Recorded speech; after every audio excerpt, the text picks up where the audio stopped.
நேர்களே, தஞ்சை தெற்கு காவல் நிலையத்திற்கு முன்பாக திரண்டிருக்கக்கூடிய திமுகவினருடைய கூட்டத்தை தான் இப்போ நீங்கள் திரையில பார்க்கின்றீர்கள். அங்கே முதலமைச்சருடைய புகைப்படத்தை தீயிட்டு எரிக்கக்கூடிய முயற்சியில் இருக்கிறாங்க அப்படின்னு புரிந்து கொள்கின்றோம். காவல்துறையினருக்கும் திமுகவினருக்கும் இடையே கடுமையான தள்ளுமுள்ளு ஏற்பட்டு வருகிறதுன்னு புரிந்து கொள்கின்றோம். அங்கே ஒருவித பதற்றமான சூழ்நிலை திருச்சி தஞ்சை தெற்கு காவல் நிலையத்திற்கு வெளியே ஏற்பட்டிருக்கிறது. ஏன்னா இந்த இடத்துக்கு தான் எதிர்க்கட்சி தலைவர் உதயநிதி ஸ்டாலின் அவர்களை காவல்துறையினர் அழைத்து வந்துட்டு இருக்கிறாங்க.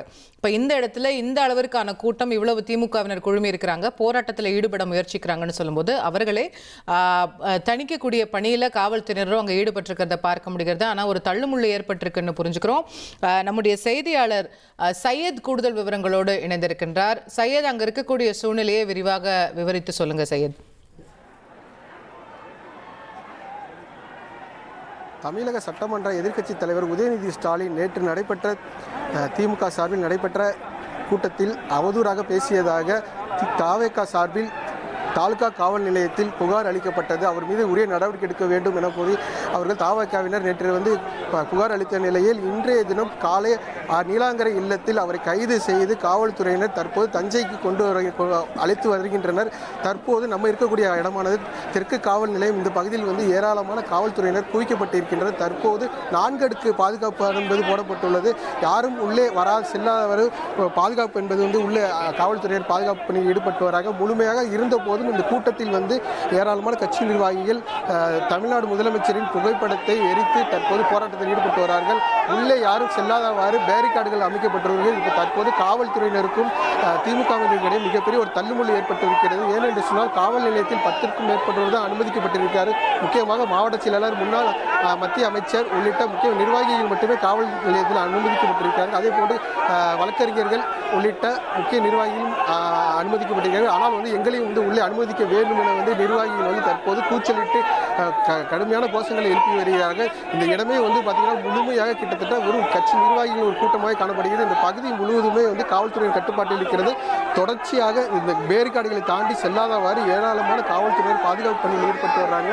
மாவட்ட காவல் கண்காணிப்பாளர் சம்பவ இடத்தில் நின்று காவலர்களுக்கு அறிவுரை வழங்கி வருகிறார். ஏனென்று சொன்னால் எதிர்க்கட்சி தலைவர் வரும்போது எந்தவித அசம்பாவிதம் நடைபெறாமல் இருப்பதற்கு முன்னெச்சரிக்கை நடவடிக்கைகள் கடுமையாக இருக்க வேண்டும் என அவர் தெரிவித்திருக்கிறார்கள். தொடர்ச்சியாக தஞ்சை மாவட்டத்தில் இருக்கக்கூடிய பல்வேறு பகுதிகளில் போராட்டம் என்பது வெடித்திருக்கிறது. ஏனென்று சொன்னால் தஞ்சையில் பேசியதற்காக அவரை தஞ்சாவூர் தான் அழைத்து வருகிறார்கள். அதனால் பல்வேறு இடத்தில் திமுகவினர் போராட்டத்தில் ஈடுபட்டு வருகிறார்கள். அதே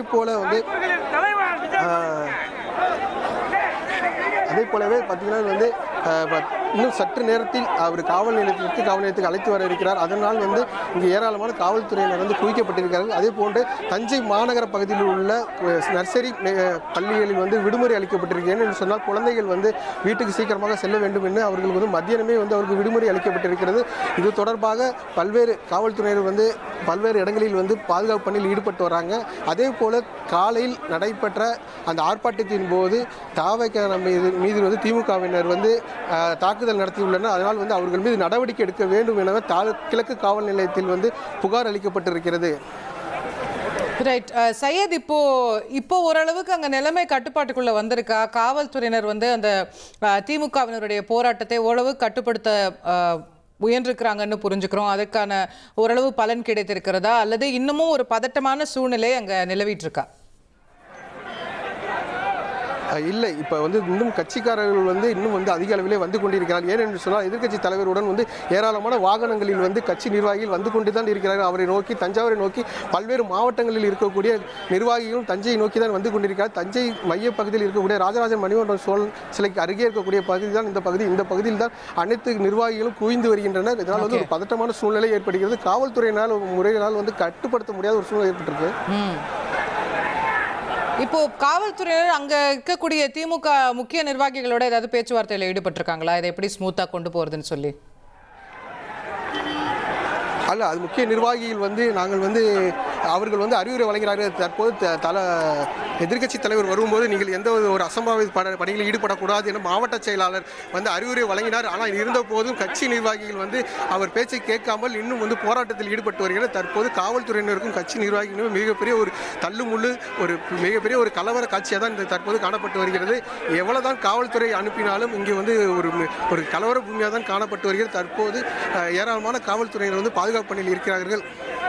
சையத், இப்போ திமுக தரப்புல இந்த போராட்டத்தை குறிப்பா இந்த தஞ்சை தெற்கு பகுதி அந்த காவல் நிலையத்தை சுற்றி இருக்கக்கூடிய பகுதிகளில் யார் தலைமையில இந்த மாதிரியான போராட்டம் முன்னெடுக்கப்படுகிறது? திமுக தரப்புல யார் அங்க முக்கியமான தலைவராக அங்க முன்னின்று இருக்கிறாங்க? காவல்துறை தரப்புல முக்கிய அதிகாரிகள் இருக்கிறாங்களா? அங்க எஸ்பி ஸ்பாட்ல இருக்கிறாரா இல்ல வேற அதிகாரிகள் இருக்கிறாங்களா? ரெண்டு தரப்பு பற்றியும் சொல்லுங்க. தற்போது மாவட்ட காவல் கண்காணிப்பாளர் தலைமையில் ஏராளமான காவல்துறையினர் இங்கே வந்து குவிக்கப்பட்டிருக்கிறார்கள். இருந்த போதும் இவர்கள் திமுக கட்சி நிர்வாகிகள் கூட்டம் வந்து கட்டுக்கடங்காமல் இருக்கிறது. இதனால் வந்து கட்சி நிர்வாகிகளிடம் அவர் வந்து பேச்சுவார்த்தை நடத்தினால் அவர்கள் வந்து கேட்பதில்லை. தற்போது தள்ளுமுள்ளுதான் என்ற காட்சிகள் நம்ம பார்க்க முடிகிறது.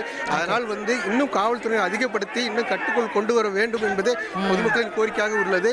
அதே போல இந்த கட்சி நிர்வாகிகளும் சரி, மாவட்ட செயலாளர்கள் கூறியது போல் அவர்கள் வந்து அமைதியாக கலந்து செல்ல வேண்டும். அவர்கள் வந்து அது கலந்து செய்யாமல் உணர்வுபூர்வமாக அவர்கள் தலைவருக்காக நாங்கள் வந்து போராடுவோம் என வந்து அவர்கள் கடுமையாக போராட்டத்தில் ஈடுபட்டு வராங்க. மாவட்ட செயலாளர் சொல்லியும் கலந்து போகல அப்படின்றது அங்க சிச்சுவேஷனா இப்போ? ஆமா, அவர் மாவட்ட செயலாளர் வந்து இன்னும் சற்று நேரத்தில் வந்து செயலாளர் வர இருக்கிறார். ஆனால் வந்து யாரும் வந்து இது போன்று செயல்பட வேண்டாம், ஏனென்றால் அதிக அளவில் கூட்டமாக இருக்கிறது, நம்ம வந்து அமைதியான முறையில் செல்ல வேண்டும் என அவரும் தெரிவித்திருக்கிறார். ஓகே. இப்போ காவல்துறை தரப்புல இப்போ மாற்று பிளான் என்ன வச்சிருக்காங்க சையத்? அது பற்றி நீங்க ஏதாவது அவங்கள்ட்ட பேச முடிஞ்சதா? ஏதாவது சொன்னாங்களா? இப்போ இந்த இடத்துல இவ்வளவு பதற்றம் இருக்குன்ற பட்சத்தில் ஒருவேளை விசாரணையே வேற இடத்துக்கு மாற்றுறதுக்கான லாஸ்ட் மினிட் பிளான் ஏதாவது இருக்கா காவல்துறை கிட்ட? இல்ல, வழக்கு பதிவு செய்யப்பட்டது கிழக்கு காவல் நிலையத்தில் தான் வழக்கு பதிவு செய்யப்பட்டது. அங்கு வந்து அதிகமான பொதுமக்கள் அதிகமான ஒரு போக்குவரத்து இடையூறு ஏற்படும் என்ற ஒரு காரணத்தினால்தான் இந்த பகுதியில் வந்து அவர்கள் வந்து விசாரணையை வந்து மாற்றி அமைச்சிருக்காங்க. இருந்த போதும் இங்கும் வந்து கட்சி நிர்வாகிகளின் கூட்டம் அதிகம் காரணமாக அந்த விசாரணை நடைபெறுவது பல சிக்கல்கள் ஏற்பட்டிருக்கிறது. ஏனென்று சொன்னால் இப்பயே ஒரு 500க்கும் மேற்பட்டோர் இருக்கிறார்கள். அப்போ அவருக்கு எதிர்க்கட்சி தலைவர் வரும்போது அவர் கூட ஒரு கிட்டத்தட்ட 500-1000க்கும் மேற்பட்ட வரதுக்கான வாய்ப்பு இருக்கு. அப்போது அவர் வாகனம் வரும்போது மிகப்பெரிய ஒரு தள்ளு முள்ளோ இல்லை ஒரு மிகப்பெரிய ஒரு அசம்பாவிதம் நடைபெற ஒரு வாய்ப்பு கூட இருக்கிறது. Okay, right. ஒரு பதட்டமான சூழ்நிலை தான் தஞ்சாவூரில் தற்போது நிலவரதை பார்க்குறோம். நன்றி சையத் மௌலானா. தொடர்ந்து இந்த விஷயத்தை நீங்கள் கண்காணிக்க, தொடர்ந்து உங்ககிட்ட அப்டேட்ஸை நம்ம பெற்றுக்கொண்டே இருப்போம். நேர்களே, தஞ்சாவூர் தெற்கு காவல் நிலையத்திற்கு சற்று தொலைவில் அந்த பகுதியிலிருந்து வரக்கூடிய காட்சிகளை தான் நீங்கள் பார்க்கின்றீர்கள். திரும்பிய இடமெல்லாம் திமுக தலைகளாக தான் நம்ம பார்க்க முடிகின்றது. திமுக துண்டு, திமுக கொடியை தான் பார்க்க முடிகிறது. ஏன்னா எதிர்க்கட்சி தலைவர் இந்த காவல் நிலையத்துக்கு தான் அழைத்து வரப்பட இருக்கின்றார் விசாரணைக்காக. அப்போ இந்த இடத்துல அவருக்கான ஆதரவை தெரிவிக்கணும், அரசுக்கான எதிர்ப்பை தெரிவிக்கணும்னு சொல்லி பெரிய எண்ணிக்கையில் திமுகவினர் அங்கே குழுமி வந்து கொண்டிருக்கிறார்கள்னு பார்க்க முடிகின்றது. காவல்துறையினர் பேரிகேடுகள் அமைக்கிறாங்க, அவங்களோட பேச்சுவார்த்தை நடத்த முயற்சி செய்கிறாங்க, அவங்களை கட்டுப்படுத்த முயற்சி செய்கிறாங்க. ஆனால் உணர்ச்சி மேலிட இருக்கிறார்கள் திமுக தொண்டர்கள் அப்படிங்கிறது நமக்கு அங்கேருந்து வரக்கூடிய ஃபீட்பேக்காக நம்மளால் பார்க்க முடிகிறது. காட்சியிலையும் நம்மளால் பார்க்க முடிகிறது. இப்போ இன்னும் உதயநிதி ஸ்டாலின் அவர்கள் அங்கே வந்து சேரவில்லை. அதுக்கு முன்னாடியே இவ்வளோ பேர் குழுமிட்டாங்க. இன்னும் நேரம் ஆக ஆக அவர் வாகனம் வரக்கூடிய நேரத்தில் இன்னும் எத்தனை பேர் வருவாங்க, அதை எப்படி கண்ட்ரோல் பண்ணுறது, இதற்கான அடுத்த மாற்று ஏற்பாடு என்னன்னு காவல்துறையினர் இந்நேரம் அந்த யோசனையில் அவங்க இருப்பாங்க. நம்மளும் யோசிக்கிறோம் போது கண்டிப்பாக அவங்களும் யோசிப்பாங்க. இந்த பிரச்சனையே ஒரு அசம்பாவிதம் ஏற்படாமல் எப்படி அதை கையாள்வது அப்படிங்கிறது ரொம்ப முக்கியமான ஒரு கட்டமாக, ஒரு முக்கியமான புள்ளியாக காவல்துறையினருக்கு இந்நேரத்தில் இருக்கும். அதே போல் திமுக தரப்புலையும் கூட நம்முடைய எதிர்ப்பை எப்படி வந்து பிரச்சனை இல்லாமல் அமைதியாக காட்டுறது அப்படிங்கிற ஒரு ரீதியிலும் கூட இப்போ மாவட்ட செயலாளர் பேசியிருக்கிறதா சொல்கிறாங்க. ஸோ இது வந்து எப்படி அடுத்த கட்டமாக நகர்ந்து செல்ல போகிறது, ஒரு எந்த ஒரு பெரிய சலசலப்பும் இல்லாமல், அசம்பாதம் இல்லாமல், யாருக்கும் எந்த பாதிப்பும் ஏற்படாத வண்ணம் இந்த விஷயத்தை, இந்த விசாரணை அப்படிங்கிறத எப்படி நகர்த்தி கொண்டு போக போறாங்க அப்படிங்கிறத நம்ம பொறுத்திருந்து பார்க்க வேண்டிய ஒரு விஷயமாக இருக்கிறது. நம்ம பேசிக்கொண்டிருக்கக்கூடிய இந்த நேரத்தில் எதிர்க்கட்சி தலைவர் இருக்கக்கூடிய அந்த காவல்துறை வாகனம் தற்போது இந்த ஸ்பாட்டை நோக்கி தான் விரைந்து கொண்டிருக்கிறது. திருச்சியை தாண்டி தஞ்சாவூரை நோக்கி விரைந்து கொண்டிருக்கிறது. இன்னும் அநேகமாக ஒரு 1/2 மணி நேரத்தில் இந்த இடத்துக்கு வந்து சேர்ந்துருவாங்க. So the next ½ an hour is going to be very crucial. இதை எப்படி காவல்துறை கையாள போறாங்க, எப்படி திமுக கையாள போகிறதுன்னு நம்ம உற்று நோக்க வேண்டிய தருணமாக இருக்கிறது. இனி செல்லும் இடமெல்லாம் செய்தி. தந்தி டிவியின் வாட்ஸ்அப் சேனலை ஃபாலோ பண்ணினா செல்லருக்கும் இடமெல்லாம் செய்தி. இதோ QR கோட் இப்பவே ஸ்கேன் பண்ணுங்க, ஃபாலோ பண்ணுங்க.